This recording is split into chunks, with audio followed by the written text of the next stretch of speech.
चरित्रवान बने, क्योंकि हमारे देश में सनातन धर्म में किसी के चरण नहीं पूजे जाते हैं, आचरण की पूजा होती है।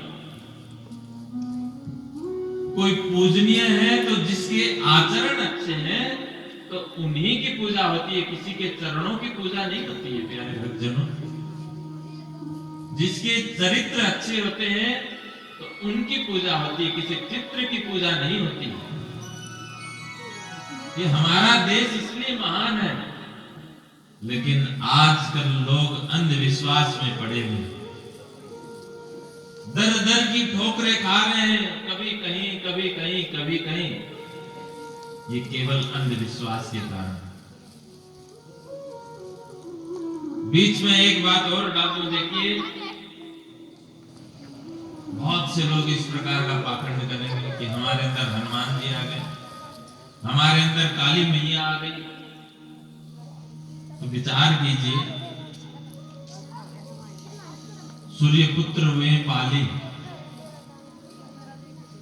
बाली इतने शक्तिशाली थे, उनको वरदान था कि यदि कोई सामने आ जाए तो उसकी आधी शक्ति बाली में आ जाए। ऐसा वरदानी बाली जब हनुमान जी से युद्ध करने के लिए सामने गया तो ब्रह्मा जी प्रकट होकर के कहने लगे, अरे हनुमान जी आप युद्ध करने जा रहे हैं, अच्छी बात है, आप युद्ध करो, लेकिन आपसे एक निवेदन है कि आप अपनी पूरी शक्ति लेकर के मत जाना, क्योंकि आप बाली के सामने जा रहे हैं और बाली को वरदान है, और यदि आपकी आधी भी शक्ति बाली के अंदर चला जाए तो बाली का पूरा शरीर फट जाएगा, वो आपकी शक्ति को सहन नहीं कर पाएगा। इसलिए आप अपनी पूरी शक्ति लेकर के मत जाना, उतनी ही शक्ति लेकर के जाना जितने को बाली पचा सके, उतनी ही शक्ति लेकर के जाना। तो देखिए, जब बाली जैसा हनुमान जी की आधी शक्ति को भी वो बर्दाश्त नहीं कर सकता, तो दूसरे लोग कहां से कर लेंगे। हाँ, किसी के अंदर शक्ति अवश्य हो सकती है, भक्ति की शक्ति होती है, ऐसा हम नहीं कह रहे, लेकिन आपके कर्मों को कोई नहीं मिटा सकता। भगवान को भी भोगने के लिए इस धरती पर आना पड़ता है, भगवान को भी हिसाब किताब चुकता करके ही जाना पड़ता है। बाली को छिप करके मारा भगवान श्री राम ने, तो भगवान ने तो विधि बनाई है, नियम बनाया है, वो इसका उल्लंघन किस प्रकार से कर देंगे। तो अगले जन्म में जब श्री कृष्ण के रूप में आए तो वही बहेलिया बन करके आया बाली, और हिसाब किताब बराबर हुआ था। तो इसलिए अवश्य मेव भुक्तव्यम कृतम कर्म शुभाशुभम, जिसने जैसा कर्म किया है वो तो भुगतना ही पड़ेगा। लेकिन जो भक्ति करता है तो उसे जब वो भुगत रहा है तो उसे पता नहीं चलता, वो दुख को भी हंसते हंसते भुगत लेता है। इसलिए एक कथा के माध्यम से ये समझिए कि राजा बड़े धर्मात्मा थे, उन्होंने अपने गांव में मंदिर का निर्माण करवाया और एक पंडित जी को रखा।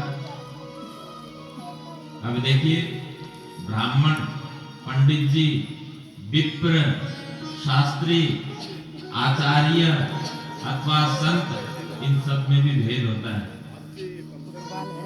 कोई जन्म से यदि ब्राह्मण है तो ये जरूरी नहीं कि वो विप्र ही होगा, इनका भेद होता है, आपको धीरे धीरे बताएंगे।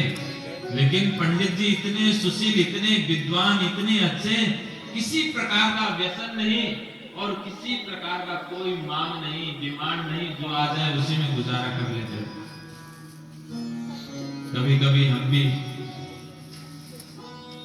कथा सत्संग के माध्यम से कोई हमसे पूछता है कि महाराज जी आप कितना खर्चा लेते हैं, हमने कहा देखो कोई खर्चा नहीं है, जितना आ जाए उसी में संतोष करते हैं, और इसके अलावा हमसे भी बहुत लोग अपेक्षा रखते हैं।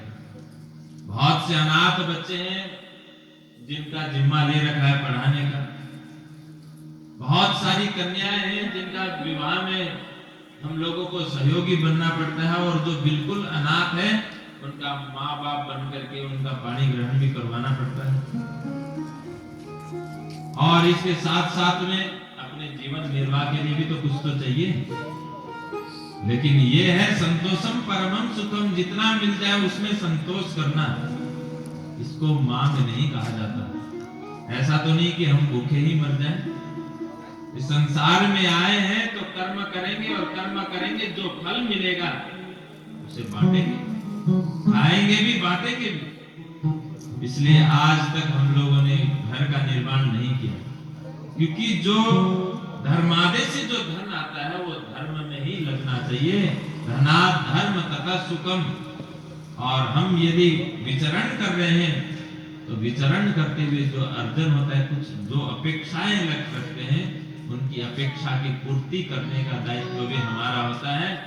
इसलिए कहीं आना जाना उसके लिए भी खर्चे की आवश्यकता है, कोई हमको फ्री में तो ले जाएगा नहीं। तो इसलिए पंडित जी भी बड़े संतोषी थे, उन्होंने कभी मांग नहीं की राजा से। आज पंडित जी को 20 वर्ष हो गए और 20 वर्ष में एक बार भी उन्होंने नहीं कहा कि हे राजन, हमें इस चीज की कमी है, इस चीज की आवश्यकता है।